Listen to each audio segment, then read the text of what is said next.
Welcome back everyone. As many of you know, a term I often refer to as team continuity, aka the importance of keeping your team together to get better internally rather than externally, which the Lakers have not been very good at doing during the LeBron Anthony Davis era. Though I do have to admit that it can be rather difficult when you're over the salary cap pretty much every year, and that has led to them not being able to retain a few of their own free agents, with one of the most noteworthy ones being Malik Monk, who unfortunately took more money to sign with Sacramento back in 2022.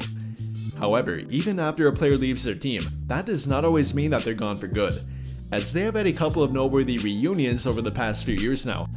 And apart from keeping your current team together, that would have to be the next best thing in regard to team continuity. Guys that are familiar with the core of your team, along with already having played within your team's system. Now that last part might be up for debate with them currently not having a head coach, but I do think there are a few former Lakers that are worth taking a look at. And that is what we are going to do during today's video. We'll be taking a look at 5 of them, and then decide if each of them would be a realistic target or even worth going after to begin with. But before we get too far into it, if you have been enjoying the everyday content, then I would really appreciate it if you took a brief moment to drop a like, subscribe to the channel if you have not already, and hit that notification bell so you never miss out when I upload a video. But without further ado, let's dive right into it, and we'll begin by taking a look at former Laker Andre Drummond. One of the best rebounders in the entire league, and really one of the best of all time if we're being honest, Drummond is somehow only 30, despite debuting way back in 2012. And while he might not be the athlete that he was back in his prime, Drummond can still be regarded as an athletic big. And I mean, it doesn't hurt that he weighs about 280 pounds if not a little bit more, really making him a problem around the rim, with that mainly being true for his rebounding. In only about 17 minutes per game, the guy averaged about 9 rebounds per game, or in other words, nearly 19 of them per 36 minutes, which would actually be a new career high for him, showing that he definitely is not slowing down in that department anytime soon. Although I cannot say the same thing for him on defense. While he never was a great defender, he was a pretty good rim protector early on in his career, but now he tends to be a bit below average. I mean, he can still block shots, averaging about 1.3 of them per 36 minutes, but you should not be expecting him to make good defensive rotations. And if anything, his most valuable attribute on defense would come from his surprising ability to jump passing lanes.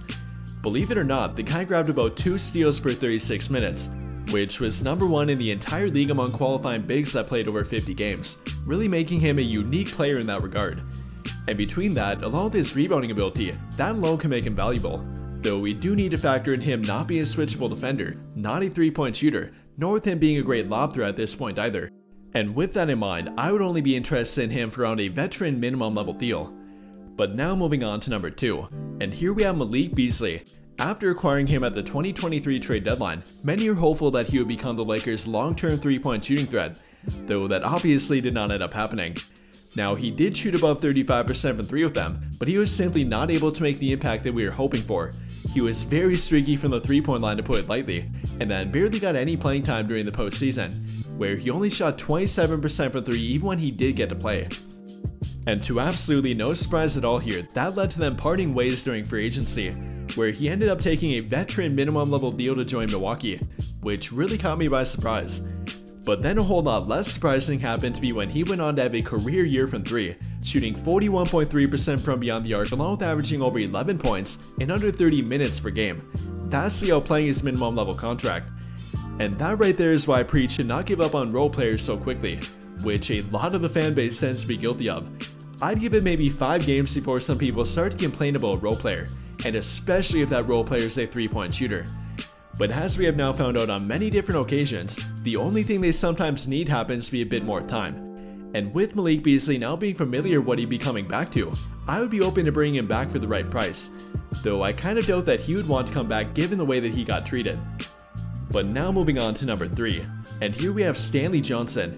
A member of their underwhelming 2021-22 team, he has now found himself out of the league, which to me is a bit of a mystery. I mean, I would completely get it if he never showed any 3-point shooting improvement, or he was above the age of 30 at this point, but in reality, neither of those two things happen to be true. During his latest stint with an NBA team back in San Antonio, he shot a new career high 45% for 3, albeit with it only being on 40 total attempts. But regardless, that to me showed improvement. And not only that, but he then continued to prove that down in the G League earlier this season, shooting over 40% from 3, and this time on 147 total attempts. And even with it being down in the G League, I think that proved that he can be at least average in the NBA. And then with him only being 27, although being a really good and switchable defender, I don't understand why he never got another shot, let alone even on a 10-day contract or something.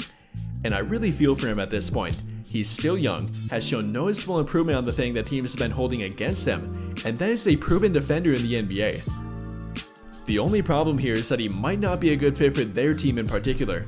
Don't get me wrong, I think he should be on an NBA roster, but with them already having Jared Vanderbilt and Cam Reddish who are one-way defensive players, and then with Rui Hachimura that plays the power forward, that would not leave them with much room for him. Again, I really do like Stanley Johnson, but I'm not sure he would make sense for their current team. Though I definitely would keep him in mind if Reddish opted out, or if they would trade one of Vanderbilt or Hachimura. But now moving on to number 4, and here we have Lonnie Walker. I talked about him during my Reclamation Project free agent video, and I think he belongs in this one too. Not only that though, but I think he might have interest in coming back to their team. Between him not having found a long-term fit with Brooklyn, the team he ended up joining after leaving their team, although them still being a client of Rich Paul's, I would definitely not rule it out, and especially with him only being 25. I mean, I for one think there is a lot to like here with Lonnie Walker. He is a great spark plug off the bench, a now fairly reliable 3-point shooter, a great player in the open court, and then a non-liability on defense even though he's not a great defender.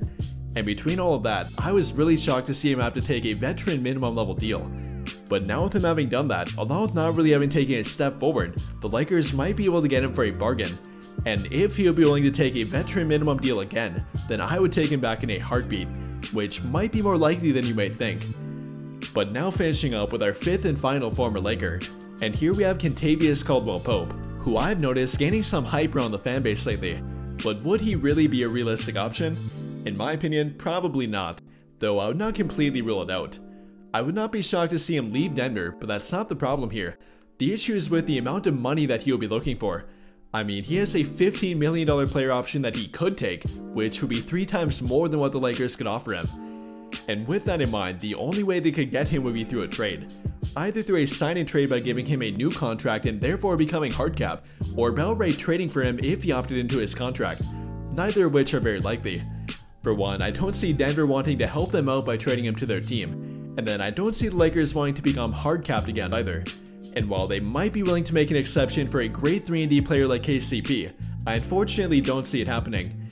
And barring him making it very known that he would like to come back to their team, which I kind of doubt that he would do given that he got traded away from their team, that would be the only way I could see it maybe happening. And it pains me to say that with how much I like him. But with all of that being said, what do you guys think? Of every former Laker that will be a free agent, which of them would you like to see the Lakers bring back to their current team?